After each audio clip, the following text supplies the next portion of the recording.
કે તું લેતો ખરો, તને એક નામ તો લેવા હે ને 24 કલાકમાં. તને ભલે સમય નહીં રહે, પણ 24 કલાકમાં આમાંનું એક નામ તો લેવા હે ને. તો ત્યારે સામાએ એમ કહેલું કે હા લેવા હે, તો પણ તારું કલ્યાણ તો નિશ્ચિત થઈ જાય. એટલી આ પવિત્ર પોથી છે.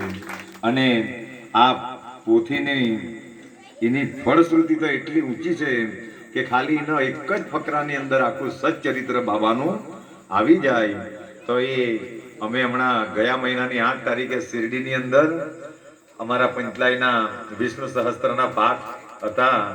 તો એ શ્રદ્ધાથી જ્યારે બધાએ પાઠ કર્યા તો બાબા પણ બધાને મળવા આવી ગયેલા. કારણ એવું કહેવાય કે મોટી મોટી હસ્તીઓ ત્યાં જાય, મોટા મોટા સાઉન્ડો લઈને જાય, તેને પણ ભગવાન મળતા નથી.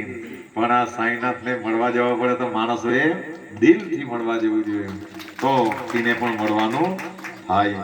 તો બધા જ ભક્તો અમારા વિષ્ણુ સહસ્ત્રના પાઠ કરવા માટે શિરડીમાં ગયેલા હતા. આનું અલૌકિક મહત્વ છે. એમ કહેવાય કે સાંઈ બાબાએ જ્યારે આ પોથી અમને પણ આટલા વર્ષો પછી આના માટે ખબર પડી રહી, જ્યારે આના પર ચિંતન કરવામાં આવ્યું. અને જે તે સમયે અમે આગલા વર્ષે તિરુપતિ બાલાજીની અંદર ગયા અને રાત્રે દર્શન 1 વાગે દર્શન પૈતા અને 3 વાગ્યા સુધી સૂતા અને 4 વાગ્યાથી તિરુપતિ બાલાજીની અંદર આ પાઠો ચાલુ થયા. તિરુપતિ બાલાજીની અંદર 4 વાગે એક એક નામ એ બાઈઓ એટલી સરસ લેતી હતી. તો ત્યારથી અમને પણ એવી પ્રેરણા મળી કે આપણે પણ સાંઈધામ પર આ કરવું જ જોઈએ.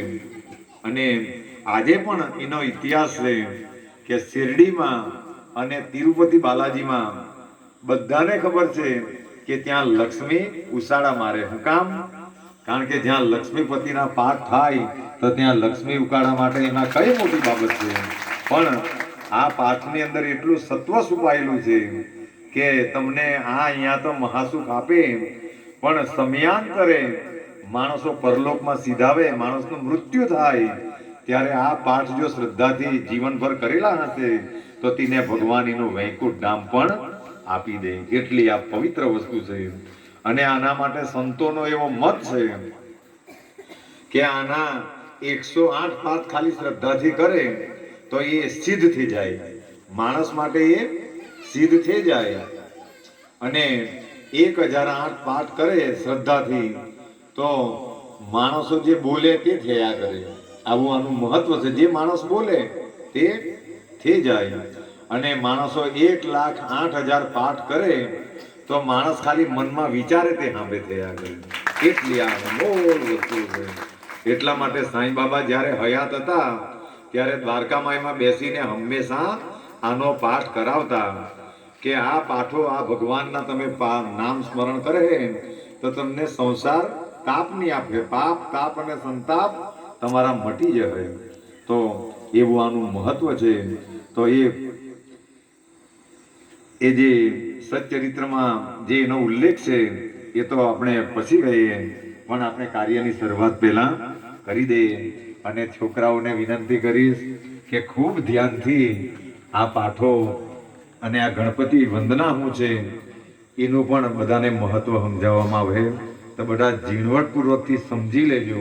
અને પછી તમારે પણ અહીંયા અસ્તિત્વમાં લાવવાનું છે કે જે પરમ કલ્યાણ કરનારું છે. તો એ પાઠ પહેલા થાય એ પહેલા કોઈ પણ કાર્ય માટે આપણે પહેલા ગણપતિજીને યાદ કરવા પડે. એમ કહેવાય કે પૃથ્વી જ્યારે અસ્તિત્વમાં આવી તો ત્યારે એ રાક્ષસો પૃથ્વીને હાનિ કરતા, તો એમને મારવા માટે વિષ્ણુ ભગવાને 5000 વર્ષ સુધી યુદ્ધ કર્યું. 5 વર્ષ સુધી યુદ્ધ કર્યું તો વિષ્ણુ ભગવાન પણ થાકી ગયા અને રાક્ષસો પણ થાકી ગયા, તો પણ યુદ્ધ પરિપૂર્ણ નહીં થયું. પણ પછી આ રાક્ષસોને મારવા જરૂરી હતા. એટલા માટે એ શ્રી હરિ વિષ્ણુ ભગવાન શંકર ભગવાન પાસે ગયા અને કહ્યું કે અમે આટલા વર્ષથી યુદ્ધ કર્યું પણ જીત શું કામ નહીં થઈ, આનો અંત કેમ નહીં આવ્યો?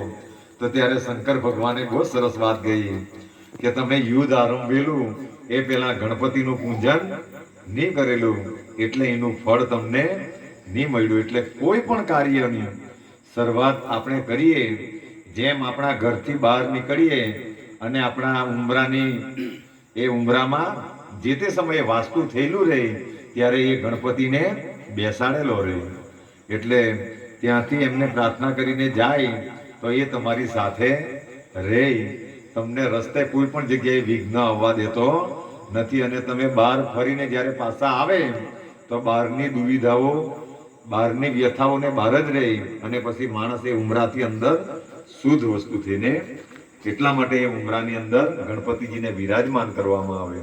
એટલે આજે પણ આપણે સવારમાં બાઈઓ ઉમરાને પૂજે અને શ્રી ગણેશ અરે એ કરવું જ જોઈએ, પણ એ પરંપરાઓ પહેલા હતી પણ સમયાંતરે ભૂલાઈ ગઈ.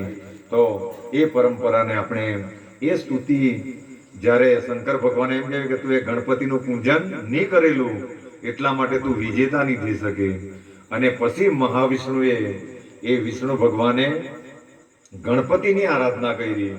એ આરાધના કરીને પછી એ અષ્ટવિનાયકો જે મહારાષ્ટ્રની અંદર છે એ બધા સ્વયંભૂ પ્રગટ થયા, એમણે આશીર્વાદ આપ્યા વિષ્ણુ ભગવાનને, અને પછીથી જ્યારે યુદ્ધ કર્યું તો ત્યારે એ કૌટુંબને ને એ મધુને રાક્ષસને ભગવાને હણેલા. એટલે ગણપતિની કૃપા વગર તમે કોઈ પણ કાર્યમાં સફળ થઈ શકતા નથી. તો આપણે એ ગણપતિજીને પહેલા યાદ કરી લઈએ, અને કેવી રીતે પૂજન કરવાનું તો તે પણ તમે બધા જોઈ લેજો. બોલો ગણપતિ.